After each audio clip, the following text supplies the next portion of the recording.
दोस्तों, अब तक आप लोगों ने बहुत सी मोटिवेशनल वीडियोस देखी होंगी, बहुत सी सक्सेस स्टोरीज सुनी होंगी, लेकिन आज के इस वीडियो में मैं आपको एक ऐसे इंसान की सक्सेस स्टोरी बताने वाला हूँ जिससे नफरत करने वाले लोगों की भी कमी नहीं है, तो उससे प्यार करने वालों की संख्या भी करोड़ों में है। दोस्तों, आज का ये वीडियो आपके अंदर एक ऐसी आग लगाने वाला है कि इसे देखने के बाद आप खुद से जरूर बोलोगे कि अगर ये इंसान कर सकता है तो मैं भी कर सकता हूँ। दोस्तों, जब भी सक्सेस या कामयाबी पाने की बात होती है तब हर इंसान यही सोचता है कि पूरी लगन और मेहनत से अपने सपने को पूरा करूं और बस बाद में ऐसो आराम के साथ पूरी लाइफ स्पेंड करूं।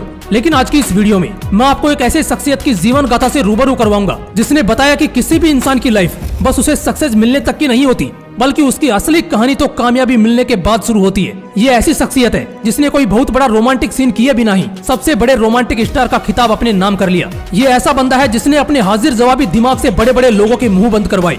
इतना सब कुछ बताने के बाद तो आपने गैस कर ही लिया होगा कि मैं किसकी बात कर रहा हूँ। अगर गैस कर लिया हो तो फटाफट उसका नाम कमेंट सेक्शन में लिख देना, और अगर नहीं गैस कर पाए तो कोई बात नहीं, इस वीडियो को देखने के बाद आप उस इंसान की रग रग से वाकिफ हो जाओगे। So let's start the video. दोस्तों, कहते हैं कि अगर किसी चीज को पूरी शिद्दत से चाहो तो पूरी कायनात उसे तुमसे मिलाने की कोशिश में लग जाती है। इसमें कोई दो राय नहीं है कि अगर तुम किसी चीज को बेइंतहा चाहते हो तो वो एक ना एक दिन तुमको मिलनी ही है। लेकिन इसके लिए हमें एक बहुत ही कठिन राह तय करनी पड़ती है, जिसमें हमें एक ऐसी नदी को पार करना पड़ता है जिसे किसी भी तरह की कश्ती या नाव के जरिए पार नहीं किया जा सकता। इसे सिर्फ अपने सपने के प्रति हमारी मेहनत और लगन की बदौलत ही पार किया जा सकता है। अगर हम इस चीज में फेल हो गए ना तो फिर कितना भी बड़ा लक्ष्य क्यों ना हो, उसे किसी भी कीमत पर हासिल नहीं किया जा सकता। और यह जो अपना सपना पूरा करने का पहला पड़ाव होता है ना, इस पहले पड़ाव में ही ज्यादातर लोग हार मान लेते हैं। सक्सेसफुल होने के बाद का पड़ाव तो दूर ही रह जाता है। हमारे आज की कहानी के हीरो ने दोनों पड़ाव देखे हैं और इन दोनों ही पड़ाव में वो पूरी तरह सफल भी रहा, और न सिर्फ सफल रहा बल्कि लोगों के लिए एक मिसाल बन गया।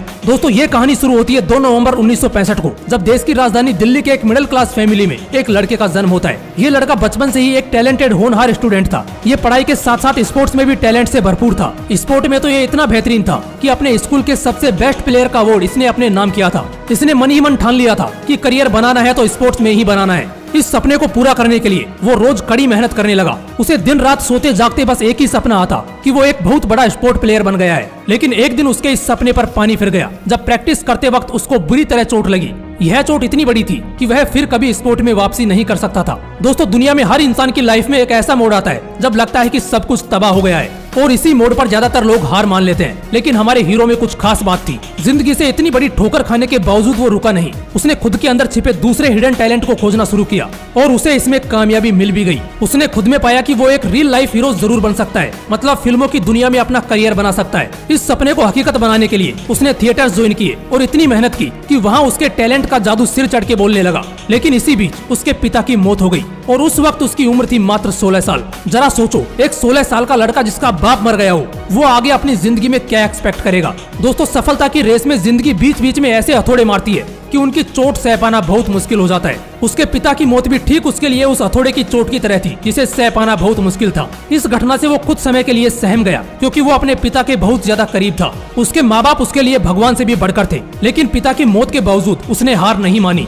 उसने अपने सपने को अपने पिता के सपने के रूप में देखा और कुछ ही दिनों में वो दोगुनी ताकत के साथ खड़ा हुआ और फिर से अपने सपने को पूरा करने की ओर बढ़ने लगा। वो इतने बेहतरीन ढंग से काम कर रहा था कि उसे टीवी सीरियल में काम करने का मौका मिल गया। दोस्तों, जब लोगों को इस तरह का मौका मिलता है तो वो लोग इसे अल्टीमेट सक्सेस मिलने की तरह सेलिब्रेट करते हैं। लेकिन हमारे हीरो ने इसे एक ऐसी अपॉर्चुनिटी के रूप में देखा जहां वो अपनी एक्टिंग स्किल्स को और भी ज्यादा इंप्रूव कर सकता है। और यह सच बात है क्योंकि इस दौरान उसे कई फिल्मों में काम करने का ऑफर आया, मगर उसने ये ऑफर्स ये कहते हुए ठुकरा दिए कि उसे अपनी स्किल्स को और भी ज्यादा इंप्रूव करना है, ताकि जब भी लोग उसकी परफॉर्मेंस देखें तो लोगों को उसे जज करने का मौका ही ना मिले। इसलिए वो टीवी सीरियल्स में ही काम करता रहा। लेकिन इसी दौरान उसकी माँ ने भी दुनिया को अलविदा कह दिया। इस घटना के बाद उसने ठान लिया कि वो अब अपने कदम आगे बढ़ाएगा और फिल्मी दुनिया में कदम रखेगा।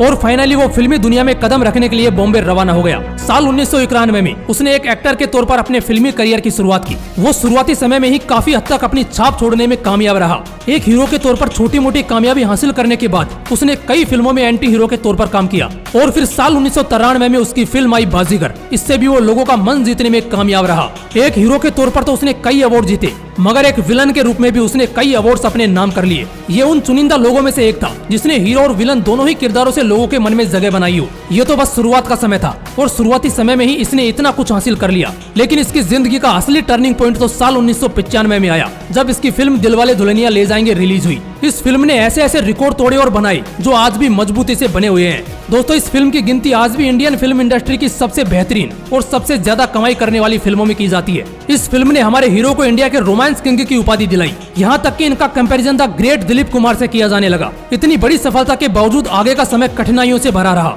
उसने कई फिल्में बनाई, कुछ चली तो कुछ बुरी तरह से पिट गई। उसने अपनी एक प्रोडक्शन कंपनी खोली, लेकिन उसमें भी भारी नुकसान सहना पड़ा। लेकिन वो कहते हैं ना, जब समंदर पूरी तरह शांत होता है तो उसे हल्के में नहीं लेना चाहिए, क्योंकि वो आने वाली सुनामी का संकेत होता है। हमारा हीरो भी एक शांत समंदर ही था, क्योंकि जैसे ही उसने 21वीं सदी में कदम रखा, यानी कि जैसे ही साल 2000 शुरू हुआ, हर फिल्म के साथ वो एक नया कीर्तिमान रास्ता चला गया। उसने रोमांटिक से लेकर रोबोट ऐसे ऐसे कैरेक्टर्स किए जिन्हें आज भी जब देखा जाता है तो तालियां और सीटियां बजती हैं। एक प्रोडक्शन कंपनी खोल के नुकसान उठाने के बावजूद उसने हार नहीं मानी थी। उसे अपने बिजनेस माइंड पर पूरा विश्वास था, इसलिए उसने साल 2004 में फिर से एक प्रोडक्शन कंपनी बनाई। दोस्तों, आपको विश्वास नहीं होगा, लेकिन आज ये कंपनी इंडिया के सबसे बड़े प्रोडक्शन हाउसेज में से एक है। ये कंपनी बड़ी बड़ी फिल्मों में VFX वर्क का भी काम करती है। और आज की बात करें तो ये इंसान दुनिया का तीसरा सबसे रिचेस्ट एक्टर है। दोस्तों, अब तक तो आप लोग समझ ही गए होंगे, ये कहानी थी किंग ऑफ बॉलीवुड और किंग खान के नाम से जाने जाने वाले बॉलीवुड सुपरस्टार शाहरुख खान की। इतनी बड़ी सक्सेस हासिल करने के बावजूद ये इंसान आज भी इसे सक्सेस के तौर पर नहीं देखता। उसका कहना है कि सक्सेस को हासिल करना तो बस एक मामूली सी बात है,